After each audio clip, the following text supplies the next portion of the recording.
Donc, bienvenue, docteur Béard. Merci beaucoup. Merci, Et désolé pour les retards. Désolé pour les retards. Bon, finalement, on a pu avoir les PowerPoint. Donc, je veux faire un, si tu peux prendre la suivante, s'il vous plaît. Je vais rendre hommage, un hommage au professeur Lejeune, avec qui j'ai eu une conversion. J'ai commencé ma lutte pro-vie en 1982. Donc, j'ai lu que nous, je peux voir la suivante. J'étais déjà, donc ça, Liliane me connaît depuis là. J'étais jeune une fois. Et ça, c'est ma deuxième fille. Mais je suis venue en 1982. J'étais déjà une étudiante de médecine jusqu'à la fin de la carrière. Je devais faire ma thèse de degré de la médecine. Et mon papa, il a admiré la médecine française. Et j'avais un frère qui étudiait son deuxième spécialisation ici à la Salpêtrière. Il m'a dit, pourquoi est-ce que tu vas pas à Paris? Mais on savait pas qui était à Paris. J'étais à ce moment dans une façon de penser très libérale, très scientificiste. Donc j'étais plus dans la culture de la mort. J'avais appris au deuxième année de l'école de médecine, même si j'étais à une université catholique, j'ai appris que je devais imposer la contraception. Donc, j'allais sur le petit village au Mexique et au lieu de demander qui est le malade dans la famille, s'il y a de l'hypertension ou de la diabète ou quoi, et vraiment aider, je devais demander qui sont les femmes qui étaient dans des années de fertilité. Il n'importe pas s'ils étaient mariés ou pas. Et après, j'imposais la pilule contraceptive et à la fin, j'imposais l'injection contraceptive.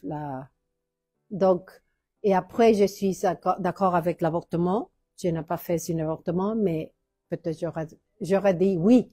Mais c'était encore très dépénalisé au Mexique. Donc, j'étais comme ça. J'étais après d'accord avec la fertilisation in vitro et après avec l'euthanasie. Donc, j'étais pleinement dans la culture de la mort. Et mon professeur de génétique au Mexique, il avait la même ligne de pensée. Et je lui ai demandé, mon papa veut que j'aille à la France. Est-ce que vous connaissez quelqu'un à la France? C'était une fois, pour les jeunes, où on n'avait pas d'internet, on n'avait pas de Google, on ne peut pas savoir qui était de l'autre côté. Et c'était cette professeur qui m'a dit, je connais le meilleur généticien du monde et il habite à Paris. Et il m'a donné ce nom. Et il m'a dit, c'est le meilleur parce que c'est lui qui a découvert la cause du Down syndrome, que c'était trisomie 21. Oui. Donc lui, il est considéré le père de la génétique moderne. Parce que le père de la génétique, c'est Grégoire Mendel, avec les lois de l'hérédité. Et c'est lui qui est considéré le père de la génétique moderne, parce qu'il a découvert qu'il y avait des maladies qui ont comme cause la chose de la génétique. Donc, je suis arrivée avec lui la prochaine. Et ça, c'est l'image que j'ai dans ma tête. Il avait un très simple bureau, ça c'est son bureau. Il avait un très simple laboratoire, je vous dirai pourquoi. Un très simple endroit de consultation. Mais il est un des plus reconnus scientifiques. Même si à la fin, il avait l'ostracisme à cause de sa vision sur la culture de la vie, mais tout le monde reconnaît qu'il était un extraordinaire scientifique. Donc ça, c'est mon image. Je suis ici, assise ici, 25 ans, et c'est ça le regard que j'avais sur moi. Donc je me suis dit, j'étais très contente, j'étais très libérale, mais je suis arrivée, je me suis dit, il n'est pas seulement un homme très intelligent. Je le définis comme il est un savant. Aujourd'hui, j'aurais dit, il est enceinte. Mais à cette fois, j'étais déjà un catholique, mais pas pratiquant. Donc, je me suis dit, je vais prendre beaucoup de lui. Après, il m'a dit que je vais faire une recherche au laboratoire. Il faisait la cytogénétique, ça c'est, il étudiait les chromosomes, c'était le début des années 1980. Aujourd'hui, on étudiait plus la génomique. Mais à ce moment-là, pour ceux de vous qui ne sont pas des médecins, la différence c'est voir les chromosomes, ça ce sont les chromosomes, on prend la photo, on doit couper et après on doit les mettre dans le tableau. Voir un chromosome, c'est comme voir les livres de l'errance ou de l'hérédité? De l'hérédité.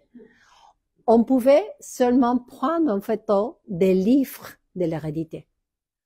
Aujourd'hui, on peut lire les pages des livres. Les pages des livres, ce sont les gènes. Donc aujourd'hui, on fait la génomique. Mais à ce moment-là, c'est ça qu'on pouvait faire. Donc il avait deux choses très importantes pour moi. Il avait la chose clinique. Moi, toujours, j'aimais la clinique, ça veut dire être avec les malades, les patients, la famille. Mais il fait aussi beaucoup d'investigations. Donc, il m'a dit, vous devez prendre ce microscope. Et j'ai fait une technique pour détecter, pour le diagnostic, une chose qui s'appelle le syndrome de l'X fragile. Mais j'ai jamais aimé les laboratoires. Non plus les bureaux. Donc, je ne sais pas si j'ai fait un mauvais visage ou c'est son plan, je ne sais pas. Mais il m'a dit, mais vous travaillez dans les labos la prochaine, quand je ne suis pas dans l'activité clinique. Donc, donc ça c'est son laboratoire. C'est très simple son laboratoire, la prochaine. Mais j'ai travaillé surtout quand il était dans la consultation. Donc, c'est son témoignage. Jour par jour, je passais 6 ou 8 heures, tu me demandais, à côté d'une personne que je vous dirais qui était. Donc, qu'est-ce que j'ai appris sur lui? J'ai appris son témoignage. Il jamais m'a demandé, est-ce que vous êtes catholique? Est-ce que vous êtes pro-vie? Rien du tout, parce que peut-être j'aurais un échec dans l'examen. Donc, seulement il m'a tenu ici. Et je commence à prendre, et je me suis dit, qu'est-ce qu'il y a une valorisation de la dignité de la personne et qu'il peut donner en valeur dans la dignité de ces malades. Parce que c'est un de peu médecins dans le monde qui voyaient les patients dès qu'ils sont nés, ils donnaient les diagnostics, jusqu'à ce qu'ils sont morts comme vieux. Donc, il avait les plus nombreux numéros de dossiers et il avait toute l'expérience sur la vie. Donc, je vais raconter un petit peu sur le jeune. C'est tout petit. OK? Donc, c'est lui qui, il a découvert ça en 1958, mais il a publié en 1959. Donc, en 1959, il reconnaît, il était un médecin assez jeune. Je pense qu'il avait 33 ans. Donc, c'est jeune pour un médecin. Il a vu que la cause de le syndrome Down, c'était en trisomie 21. Et ça, c'est la première maladie. Après, ils étaient dans en voyant un bébé avec la trisomie 21, et il écoutait comme un petit chat qui criait. Mais après, il a vu qu'il n'avait aucun chat. Donc, il a vu que c'était le bébé qui était à côté. Donc, il s'intéressa pour ce bébé. Et après, il a découvert les cris du chat, le syndrome des cris du chat. Que ça, c'est un syndrome où il y a un petit morceau du chromosome 5 il y a une délétion, il manque. Et il est dans tout ce syndrome. Donc, il était très important en donnant ça. Donc, en reconnaissance de ça, il y a eu des prix. Un des prix, c'était le prix Kennedy. Et après, il est reconnu comme professeur fondamental de la faculté de médecine. Et il a reçu c'était Kennedy, la subvention. Et il a commencé ses déclarations très, très courageuses. Donc ça, maintenant qu'on parle qu'on a besoin d'être courageuse pour aller prier dans les rues, pour pouvoir, pour moi, c'est un modèle, parce que c'est pas facile pour un médecin, c'est pas facile pour eux qui organisent les campagnes, c'est pas facile pour vous qui seront celui qui prieront, mais c'est important pour avoir et savoir que nous ne sommes pas les premières à être un signe de contradiction, à être, on doit être courageuse, mais c'est bien d'avoir un modèle. Donc, il a fait des déclarations comme ça, il a déclaré, il faut dire les choses clairement, la qualité d'une civilisation se mesure au respect qu'elle porte au plus faible de ses membres. Il n'y a pas de critères de jugement. Et est-ce que vous supposez qu'il devait avoir un prix Nobel? Oui. Parce qu'il a ouvert toute une porte de connaissances. Aujourd'hui, les choses plus modernes de la médecine, il doit voir avec de la génétique. Même le cancer, il y a une origine génétique. Il faisait de la recherche aussi en cancer. Les vaccins, on dit ARN, ADN, c'est la génétique. Non? Et il a su quand est-ce qu'il a pris. Il a perdu les prix Nobel. Il a reçu des prix, mais il a aussi n'a pas reçu une des plus importantes distinctions dans la médecine, que c'est le prix Nobel. Il a été invité aux États-Unis à New York, aux Nations Unies, dans l'Organisation mondiale de la santé. Et ils lui ont demandé, la suivante journée, il va donner sa conférence sur le début de la vie, un thème que j'ai appris avec lui. Et ils lui ont demandé de dire que c'était pas à la conception, dans la fusion de l'ovule et le sperme, mais c'était 14 jours après, dans l'implantation. Et il a fermé la porte de son hôtel, il est allé au téléphone, pas son cellulaire, et il a appelé sa femme, et il lui a dit, on vient de perdre le prix Nobel. Et le lendemain, quand il était devant l'Organisation mondiale de la santé, il a dit, ça semble plus un World Death Organization qu'une World Health Organization. Ça veut dire, ça semble être plus une organisation mondiale de la mort qu'une organisation mondiale de la santé. Elle a commencé en brillante exposition. Il n'a jamais pensé, si je suis catholique et je gagne le prix Nobel, j'aurai plus d'influence. Il a toujours été pour la vérité. Et il a vu aucune chose qui peut lui mettre faible devant la prononciation de la vérité. Donc, il pourrait faire des choses très compliquées, mais il aussi pourrait faire des choses très simples. Ça, c'est une façon très simple à suivre. De plus, un autre, parce que j'ai peu de temps. Et il a dit, c'est grâce à une image raffinée, semblable dans son art. Le docteur Ian Donald, originaire d'Angleterre, ça c'est le temps où c'était le 1980, a réussi, il y a à produire un film mettant une scène la plus jeune star du monde. Un bébé de 11 semaines dansant dans in utero. Le bébé joue, pour ainsi dire, sur une trampoline. Il plie les genoux, pousse contre le mur, s'élève, retombe. Parce que son corps a la même flottabilité que l'équipe hypnotique, il ne ressent pas la gravité, exécuter sa danse d'une manière très lente, gracieuse et élégante. Impossible n'importe quel autre endroit sur la Terre. Selon les astronautes dans leur état sans gravité, peuvent atteindre une telle douceur de mouvement. J'étais aussi un peu poète. Lorsque j'ai l'honneur de témoignage devant le Sénat, j'ai pris la liberté de me référer au conte des faits universel de l'homme plus petit que la pouce. À l'âge de 2 mois, l'être humain mesure moins d'un pouce de la tête à la croupe. Il serait à l'aise en mots, mais tout y est, les mains, les pieds, la tête, les organes, le cerveau, tout en place. C'est ça que vous devez. Son cœur bat depuis un mois déjà. Regardant du plus près, vous verriez les plis de la paume et une dizaine de Bonaventure lira la bonne aventure de cette petite personne. Avec une bonne loupe, les empreintes digitales pourraient être détectées. Tous les documents sont disponibles pour une carte nationale d'identité. Avec l'extrême sophistication de notre technologie, nous avons envahi sa vie privée. Des hydrophones spéciaux révèlent la musique la plus primitive.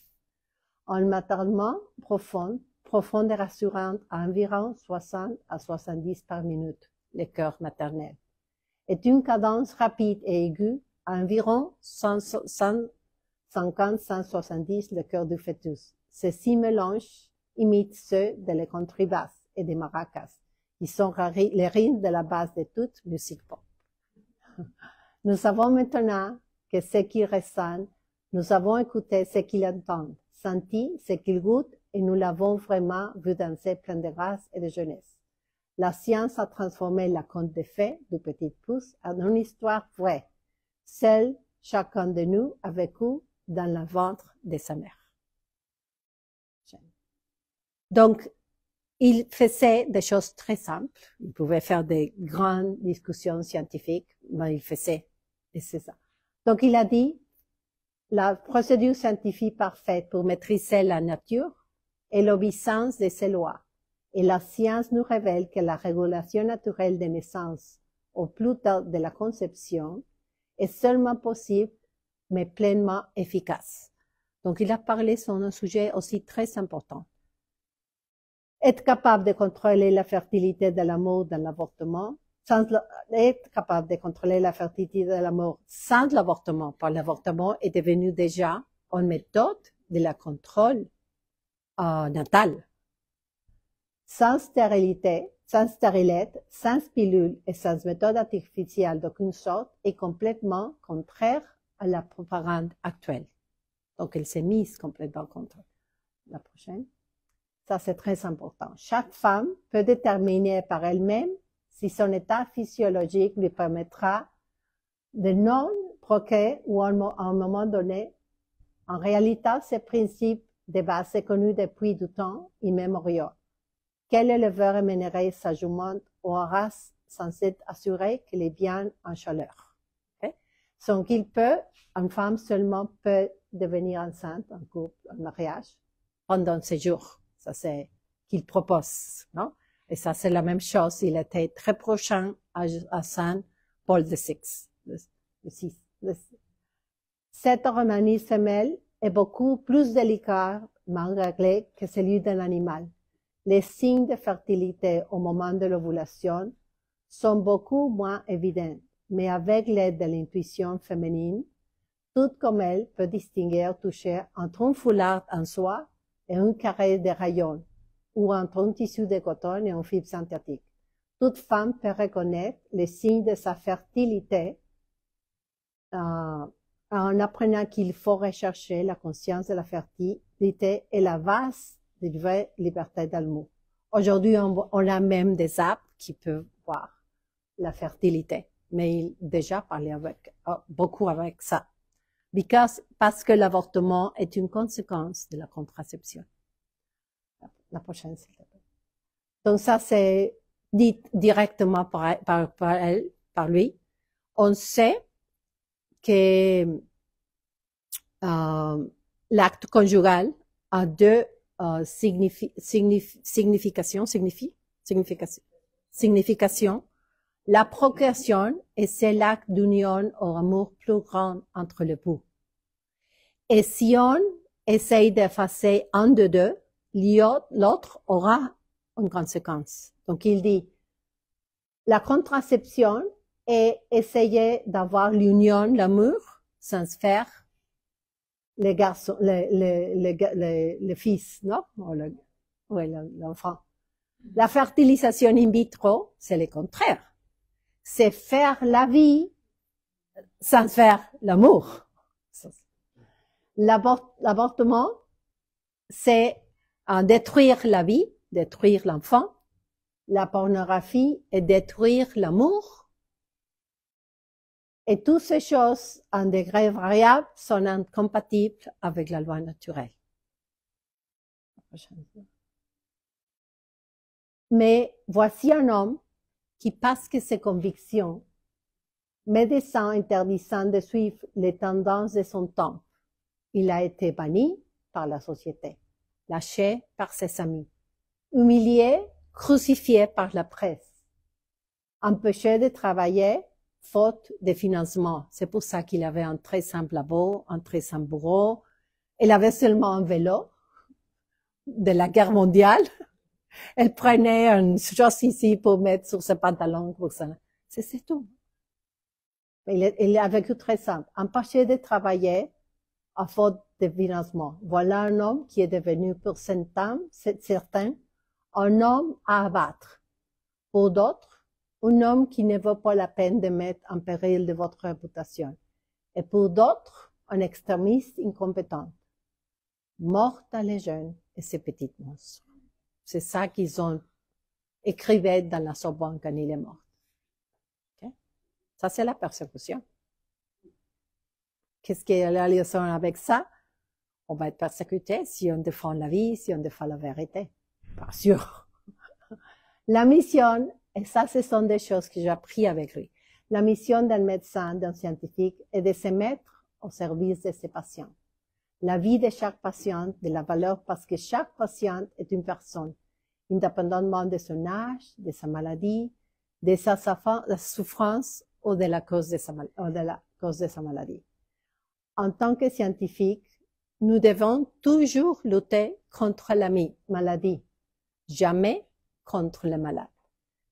Ce n'est pas un triomphe, mais c'est plutôt de de rejeter le mal quand on est décimé par le découragement de n'avoir pas trouvé le remède.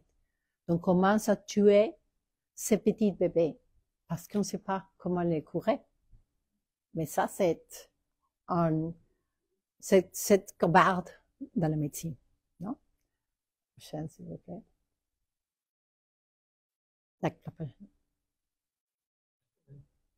Non, il y a donc il a promis ça, devant Dieu. C'est même écrit par lui. Devant Dieu et devant les hommes, nous attestons que tout être humain est pour nous une personne. Il est mort, il a été un très bon ami de Jean-Paul II. J'ai connu Jean-Paul II à cause de les jeunes. Je n'avais pas de temps de faire mon travail de laboratoire. Je n'avais beaucoup d'intérêt à faire le travail de laboratoire. J'aimais beaucoup être à la clinique. Mais il y avait un vendredi chaque mois ou mois et demi où il est allé dans un voyage mystérieux pour moi au Vatican. Le Vatican ne me disait rien. J'étais un peu féministe. Donc pour moi, c'était un état où il y avait que des hommes. J'ai jamais dit saluer le pape parce que ça ne fait rien. Mais toujours, quand il retournait le lundi, non, il m'a dit, je ne serai pas ici le vendredi après-midi qu'on avait les sessions cliniques pour les malades, des dossiers sur les malades qu'on ne sait pas, qu'est-ce qu'ils savaient. Donc, tout travaille dans les labos. Mais le lundi, j'avais toujours ça qu'il avait présenté à l'Académie pontificale de la science. Et la première papier, il m'a donné un travail sur les armes nucléaires. Et le deuxième, il m'a laissé un travail qui s'appelait la biologie, la foi et la conscience. Et ce document m'a fait comprendre qu'on peut être en même temps très catholique, porter la croix et porter la blouse blanche. Parce que je pensais qu'on portait le blouson blanche. De lundi à samedi, on enlevait la croix. Et le dimanche, on mettrait la croix et on enlevait le blouson. Donc, quand il est mort en dimanche de Pâques. Le 3 avril, c'était le dimanche de Pâques. Et le Saint-Père Jean-Paul II, qui était un très bon ami de lui, il a écrit un discours qu'il a donné à Notre-Dame, peut-être Liliane était là, je ne sais pas. Et il a été lu par le cardinal Lustiger, je pense. Peut-être, bon. Donc, ça, c'est son discours, je vais finir ça. Et je vais finir avec sa prière et je vais expliquer pourquoi est-ce qu'il y a une prière, non? Donc, je suis la résurrection et la vie, qui croit en moi, même s'il meurt, vivra. Et c'était les dimanches de Pâques. Et après, il écrit ici sur cet homme. Ces paroles du Christ viennent à l'esprit alors que nous trouvons face à la mort du professeur Lejeune. Ça, c'est écrit par Jean-Paul II. Si le Père des cieux l'a rappelé de cette terre le jour même de la résurrection de Christ, il est difficile de ne pas voir dans cette coïncidence un signe. La résurrection de Christ constitue un grand témoignage rendu à la vie qui est plus forte que la mort. Éclairés par ces paroles du Seigneur, nous voyons en toute mort humaine comme une participation de la mort de Christ et à sa résurrection. Spécialement lorsqu'une mort se produit le jour même de la résurrection. Une telle mort rend un témoignage encore plus fort à la vie, à laquelle l'homme est appelé en Jésus-Christ. Tout au long de la vie de notre frère Jérôme, cet appel a représenté une ligne directrice. En sa qualité de savant biologiste, il s'est passionné pour la vie. Dans son domaine, il fut l'une des plus grandes autorités au niveau mondial. Divers organismes invitaient pour des conférences et le sollicitaient de sa vie. Il était respecté même par ceux qui ne partageaient pas ses convictions les plus profondes. Nous désirons aujourd'hui remercier le Créateur de qui toute paternité tire son nom pour le charisme particulier du défunt. On doit parler ici d'un charisme, parce que le professeur Lejeune a toujours su faire usage de sa profonde connaissance de la vie et des secrets sur la vraie bien de l'homme et de l'humanité, et seulement pour cela. Nous désirons aujourd'hui remercier le Créateur de qui toute paternité tire son nom. Pour le charisme particulier du défunt, on doit Non, c'est la même, pardon.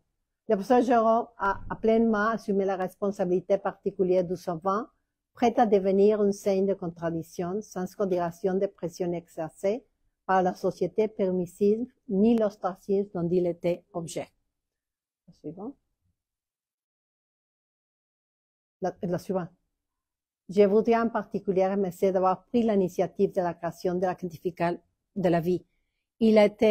C'est à lui qu'il a confié. Et l'Académie a commencé en février 1994 et il est mort en avril de 94. Donc, il était président 2 ou 3 mois. C'est pour ça que, membre de l'Académie professorale de la science, depuis de longues années, le professeur a préparé tous les éléments nécessaires à cette nouvelle fondation et il en est devenu le premier président. Nous sommes sûrs qu'il paiera désormais la sagesse divine pour cette institution si importante qui lui doit en grande partie son existence. Le Christ dit, je suis la résurrection de la vie, qui croit en moi, même s'il meurt vivra. Nous croyons que ces paroles se sont accomplies dans la vie et dans la mort de notre frère Jérôme. Que la vérité sur la vie soit aussi une source de force spirituelle pour la famille du défunt, pour l'Église à Paris, pour l'Église en France et pour nous tous, à qui le professeur Lejeune a laissé le témoignage véritable et éclatant de sa vie comme homme et comme chrétien.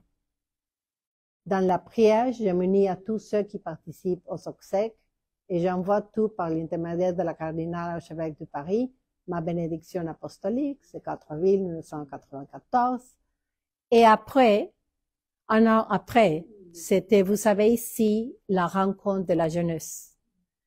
Et les Saints-Pères avaient un après-midi libre et tout le monde veut qu'il aille avec eux, les prêtres, les religieuses, tout le monde.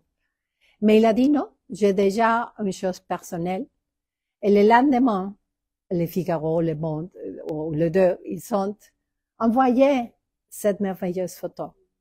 C'était le Saint-Père qui est allé visiter son ami le jeune à sa tombe. Donc c'est ici la tombe, avec de très peu sa famille, quelques patients et tout ça. En 2004, j'étais dans la Pontificale Académie de la vie où je fais partie pendant 10 ans. Et le cardinal Angelini lui a proposé à faire la béatification du professeur Lejeune. Donc, vous savez, un grand professeur français. Maintenant, il est au procès de la béatification le 21 de janvier de 2021. Il a été enlevé à Vénérable. Et ici, on a sa prière. OK, la suivante, je vais finir. Donc, ça, c'était sa phrase. Une phrase, une seule dictera notre conduite, les mots mêmes de Jésus. Ce que vous avez fait au plus petit d'entre les miens, c'est à moi que vous l'avez fait. Donc, chaque fois que vous priez, vous faites quelque chose pour cette petite. Non? Et je vous propose, si vous pouvez vous enlever, et on fait la prière de le jeûne. Et comme ça, je vais fermer ma présentation, si tu peux. Dieu qui a non, est là destiné à partager ta gloire. Nous te rendons grâce pour avoir foi dans ton Église du professeur Jérôme, éminent serviteur de la vie. Il a su mettre son immense intelligence au service de l'enfance de l'homme, tout spécialement de la vie à naître. Dans la soucine, la salle de témoin passionné de la vérité et de la charité, il a su réconcilier aux yeux du monde contemporain la foi et la raison. Par son intercession, accorde-nous, selon ta volonté, les grâces que nous implorons, dans l'espérance qu'il compte bientôt à tout. Amen. Merci beaucoup. C'était bon.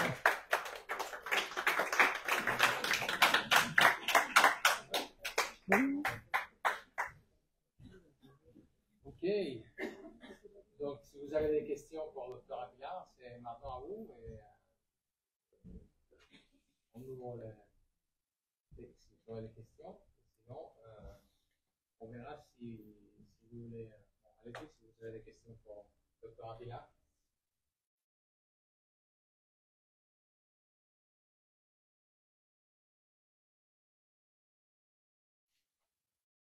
Yes. You work with somebody who radiated holiness. Mm-hmm. Yeah. To describe to work with somebody who has been recognized on the path of the sainthood. Yeah.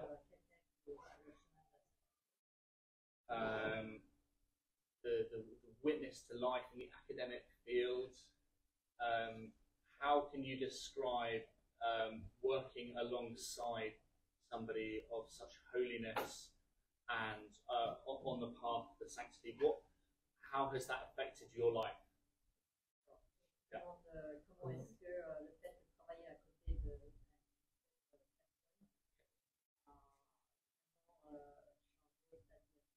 Can you describe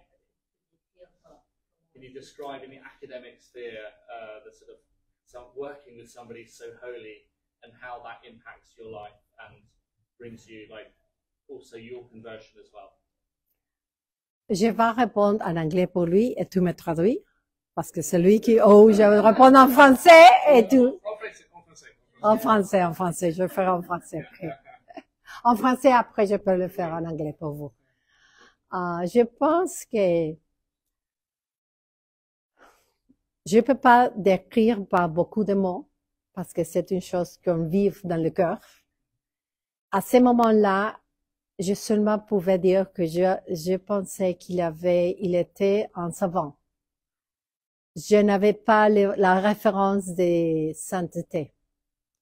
So at that moment, I couldn't really describe in words. It's mostly in the heart. And I could say he was a wise man, but I didn't have the reference to holiness.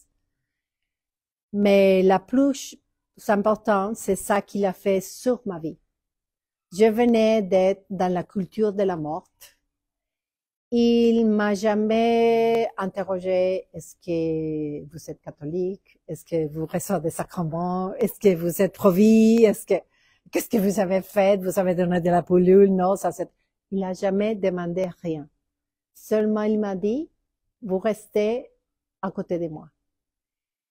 Et son témoignage m'a fait changer. No?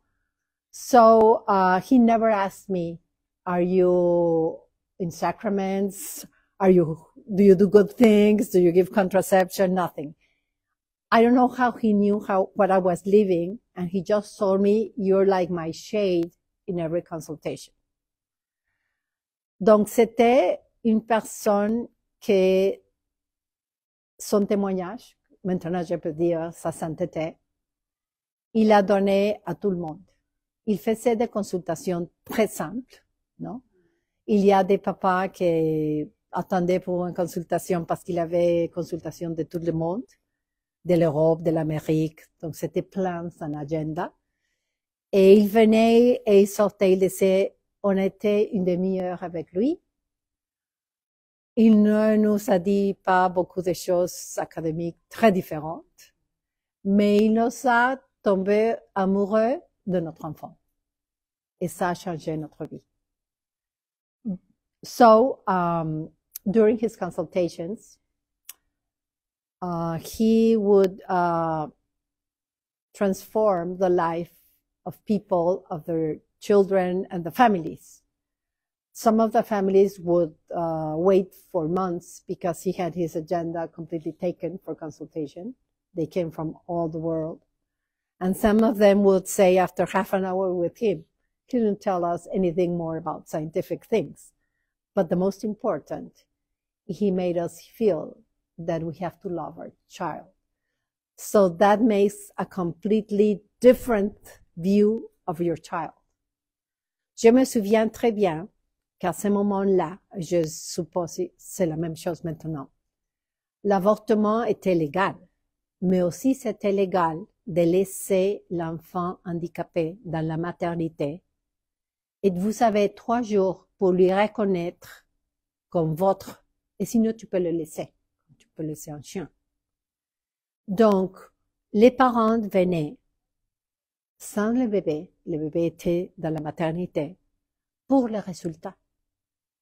Et ils venaient de voir peut-être une famille, il y a comme dans toute la médecine des patients qui avec les médicaments ils vont bien, ils vont pas bien, ça c'est la médecine. Ils venaient de voir peut-être une famille avec un enfant qui ne répond pas très bien au traitement. Et il y avait une souffrance pour les malades, pour la famille. Mais il les a fait tomber amoureux à ses enfants. Et après, il avait cette couple. Il n'avait pas encore le bébé, mais il a fait qu'il tombe amoureux de son bébé. Et tout ce qui, bon, pour le résultat, même si c'était trisomie 21, trisomie 18, n'importe quoi, il tombait assez amoureux de son bébé, qu'ils allaient le prendre à la maternité. Et je me souviens qu'il m'a raconté sur une famille qu'ils ont apporté son bébé. Il avait beaucoup de choses cardiaques. Il est mort 3 mois après. Et ils étaient tellement tristes qu'après ils ont adopté 2 petits avec des trisomies. So, at that time, abortion was legal. And also, there was a law where the parents could keep their child in the hospital, get the result of the analysis, and he was Down syndrome or whatever, they could abandon him legally protected in the maternity. So they would go alone for the result with the journey. And he had just seen maybe a family with a child that even with treatment, he wasn't doing well, as things happen in medicine. But he would make them become in love of their child. And they would all go back for the child and keep them in the family. And there was a case where the baby died because of several cardiopathies 3 months later. And the family decided to adopt other 2 handicapped children. Donc, c'était surtout son témoignage qui m'a fait la conversion. Donc, 8 mois après, je lui ai dit, professeur, je suis arrivée ici, je fais une confession avec lui. Je lui ai dit, je suis arrivée ici en pensant que si on veut être un très bon scientifique, on ne peut pas être un très bon catholique. On ne peut pas avoir la foi et la conscience en même temps. Donc, ce document de la biologie, la conscience et la foi, après, je le vois plasmé dans l'encyclique de Jean-Paul II de Foi et Raison. So, he made me my conversion mainly, I thought that couldn't be a good Catholic and a good scientist. That was like different things. So he was the one who told me that you could fly with both reason and faith. And I see many of his words and whatever he wrote in this first document on the encyclica of John GP2 on reason, faith and reason. Okay, so it was. So I don't know if I could explain with like that. Yes.